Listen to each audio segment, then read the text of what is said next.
এই যাচ্ছি পদার্থবিজ্ঞান, স্বপ্ন এবং দুঃস্বপ্নের নাম হতে পারে। কেন বলছি এটা? এইচএসসিতে ভর্তি হওয়ার পর, দ্যাট মিনস এসএসসি কমপ্লিট করার পরে সকলেই কিন্তু আসলে আমার মনে হয় ক্লাস 11তে ভর্তি হয় না।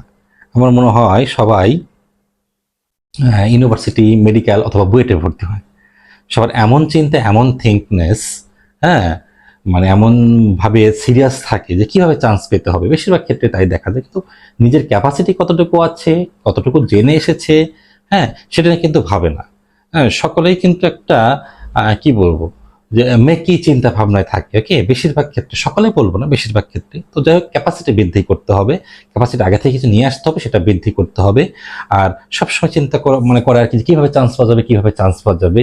তো তার জন্য প্রপার ওয়ে লাগবে, প্রপার গাইডলাইন লাগবে, তোমার নিজেকে প্রপার হতে হবে। ওকে, নিজে ইমপ্রপার থেকে প্রপার ব্যক্তিদের খুঁজে লাভ নেই, যে কোথায় পড়লে কি হবে, কি পড়লে না হবে। ওকে, নিজে আগে, হ্যাঁ, সে সক্রেটিস তো বলেছে যে নো দাই সেলফ, নিজেকে জানুন। ওকে, তো তারই একটা প্রচেষ্টা, অ্যাডমিশন ফিজিক্সের একটা প্রশ্ন নিয়ে এসেছি, যেগুলো ভর্তি পরীক্ষা, ইঞ্জিনিয়ারিং এবং যেটাকে বলে ইউনিভার্সিটি, এগুলোতে কিন্তু একটু অ্যানালিটিক্যাল ফিজিক্সের প্রবলেম কাজে লাগে, এবং আমার ক্লাসে কিন্তু সেগুলো নিয়ে আসার চেষ্টা করি। আজকে চলতরিতের একটা সার্কিট প্রবলেম নিয়ে এসেছি।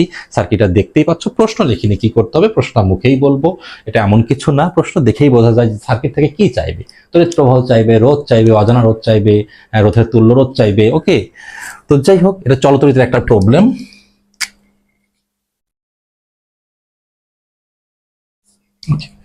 তো এই কনসেপ্টটা ধরতে হবে, মানে একটা concept can change your anything. Okay, যেটা বলা যায় আর কি। তো কনসেপ্টটাকে, এখানে এক্স একটা ত্রিভুজ দেওয়া আছে, এবিসি ত্রিভুজ। কি ত্রিভুজ? এবিসি।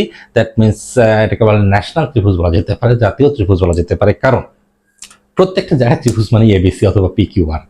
তো ত্রিভুজের শেপ মানেই হচ্ছে সূক্ষ্মকোণী ত্রিভুজ। আর কোনো ত্রিভুজ আমাদের বই পুস্তকে কিন্তু খুব একটা থাকে না। ওকে, তো যাই একটা জাতীয় ত্রিভুজ দেওয়া আছে, জাতীয় ত্রিভুজে দুইটা রোধ আছে, দুই বাহুতে, এই বাহুতে একটা রোধ আছে, মাঝে আবার একটা অজাতীয় ত্রিভুজ দিয়ে দিয়েছে।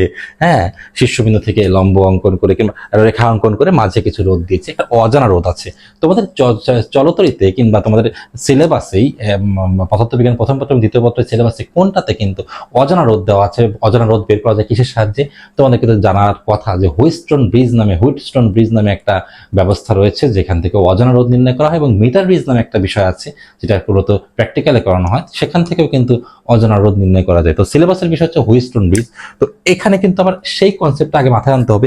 এক্স মানে অজানা রোধ, এটা প্রশ্নে বলা থাকবে, এক্স হচ্ছে অজানা রোধ। তাহলে এটাকে কিভাবে ট্রান্সফার করা যেতে পারে? কোনটা কার সাথে সমান্তরালে আছে, শ্রেণীতে আছে, সেটা ঠিক না করে এটাকে যদি আমরা হুইটস্টোন ব্রিজে ট্রান্সফার করতে পারি, তাহলে সহজে কিন্তু আমাদের লক্ষ্যমাত্রায় পৌঁছানো যাবে। এখন প্রশ্ন কি বলেছে? এখানে প্রশ্ন বলেছে ওর মধ্যে থেকে কোনো কারেন্ট যাবে না, কোনো কারেন্ট যাবে না। যদি না যায় তাহলে এর মধ্যে থেকে কোনো কারেন্ট যাবে না। প্রশ্নে বলাই আছে যে ওর মধ্যে থেকে কোনো কারেন্ট যাবে না, কিন্তু হুইটস্টোন ব্রিজেও কিন্তু বলা আছে যে গ্যালভানোমিটারের মধ্যে থেকে কারেন্ট না গেলে তাহলে কিন্তু ভারসাম্য অবস্থান নিতে আসে। তার মানে এটা অবভিয়াসলি হুইটস্টোন ব্রিজে ট্রান্সফার করলে তোমার জন্য সহজ হবে। হ্যাঁ, এটা যদি না হয় তাহলে আই কত, এক্স কত, মানে এই যে আইটা বের হয়েছে ব্যাটারি থেকে, 6 ভোল্টের ব্যাটারি থেকে, সেটা কত, এবং এই অজানা রোধের মান এক্স টি কত। সো আমরা এটাকে হুইটস্টোন ব্রিজে ট্রান্সফার করি। তুমি জানো হুইটস্টোন ব্রিজে 4টি রোধ থাকে এইভাবে। ওকে, তো আমি দেওয়ার চেষ্টা করি। ঠিক আছে,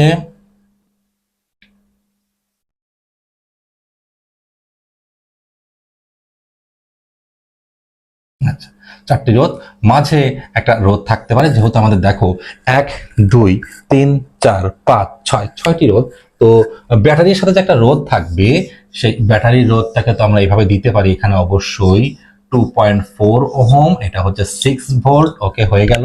তাহলে এটাকে যদি আমরা কি দিই, বি বিন্দু দিতে হবে, অবশ্যই সি বিন্দু দিতে হবে, কারণ বি এবং সি এর সাথে ব্যাটারি আছে, বি এবং সি এর সাথে ব্যাটারি আছে। ওকে, আর এখানে 2 4 3 এক্স।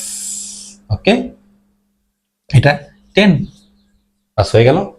এইটা যে যত দ্রুত শার্পলি করতে পারবে, তার ম্যাথটা কিন্তু সমাধানটা তত দ্রুত হবে। হ্যাঁ, সেটা কিন্তু তত বেশি আগায় যাবে। সো কুইক অ্যাকশন করতে হবে, কুইক রিয়াকশন করতে হবে, এবং ঠিক ওয়েতে, অন্য ভুল ওয়েতে ম্যাথ হতেই পারে, অ্যান্সারও আসবে, সেটা কোনো বিষয় না। তো এই তো আসলো আমাদের বিষয়। এখন দেখি আমরা কি করি, কি করতে পারি। তাহলে এখন আমরা এক্সটাকে বের করি। যদি এক্সটা চেয়ে থাকে যে এক্স কি বের করতে হবে, তাহলে যদি এর মধ্যে কারেন্ট নাই যায়, এ ও, এটা ও, যেহেতু এটা ও বিন্দু, এটা ও বিন্দু, এ এবং ও এর মাঝখানে একটা রোধ, এগুলো মেনটেন করতে হবে। তাহলে এর মধ্যে যদি কোনো কারেন্ট নাই যায় তাহলে কি হতে হবে, P Q R S, P by Q equal to R division S. এখান থেকে মানটা বসিয়ে ফেলো, 2 ডিভিশন পি কিউ 4 আর 3 ডিভিশন এক্স, কি করা যাবে তো? সহজেই পারা যাবে। এক্স এর ভ্যালু কত সেটা মুছে দিলাম আমি, এটা লাগছে না আমার। ঠিক আছে, তো এখান থেকে কি আসতেছে আমাদের, x equal to 12 to 6 ohm. Seriously? Okay. এখন আমাদের কিন্তু যেহেতু এর মধ্যে কারেন্ট হয়তো হবেই না, তার মানে এই কানেকশনটা কিন্তু নাই, আর লাগতেছে না। এখন বের করো, কি পারবা তো নাকি? এই পথের রোধ কত, আর অনের রোধ কত, এটাকে বললাম আর অন, 2 4, 4 যোগ 2 6। হ্যাঁ, এই পথের রোধ কত, পি ও সি, এই পথের রোধ কত, আর টু, 3 টাইমস 3 প্লাস 6 9। তাহলে এইটা আর এইটা কিভাবে আছে শ্রেণীতে, হ্যাঁ সরি সমান্তরালে, 1/r p equal to 1/r1 plus 1/r2। হ্যাঁ সিম্পলি rp কি হবে রে, rp equal to 6 Times 9, 6 plus 9 কিছু একটা হলো। এই কিন্তু ব্লকটা মিলে একটা মাত্র রোধ হলো। হ্যাঁ, একটা মাত্র রোধ হলো কত, এই যে এত। এখানে 6 নং 54 আর 6 9 কত, 15। ওকে, তাহলে এই একটা মাত্র কিন্তু রোধ হলো। ওকে, আর পি, এই আর পি এবং এই 2.4 কিভাবে আছে রে, অতএব বর্তনী টোটাল রোধ আর ইকুয়াল টু, হ্যাঁ 4, হ্যাঁ 15 প্লাস 2.4, আর বের হয়ে গেল। আর বের হয়ে যাওয়ার পরে কিন্তু কি, আই যদি চাইবে তো অবশ্যই ই প্লাস আর, ই মানে 6, আর মানে যা আসে তাই। এই যে concept and idea can change anything. Okay, এইভাবে কিন্তু বিভিন্ন ক্রিটিক্যাল সব প্রবলেমগুলো এত কঠিন কিন্তু আসে না, জাস্ট ধরতে পারার বিষয়টা। হ্যাঁ, প্রশ্নগুলো অ্যানালাইসিস করে দেখবা তোমরা কি আসে কি আসতেছে, দেখা যাবে যে এত কঠিন কিন্তু আসে না। ওকে, নেক্সট ক্লাসে অবশ্যই ভালো কিছু নিয়ে আসার চেষ্টা করব। ততক্ষণ পর্যন্ত কিন্তু পেজের সাথেই থাকবে। Thanks to all.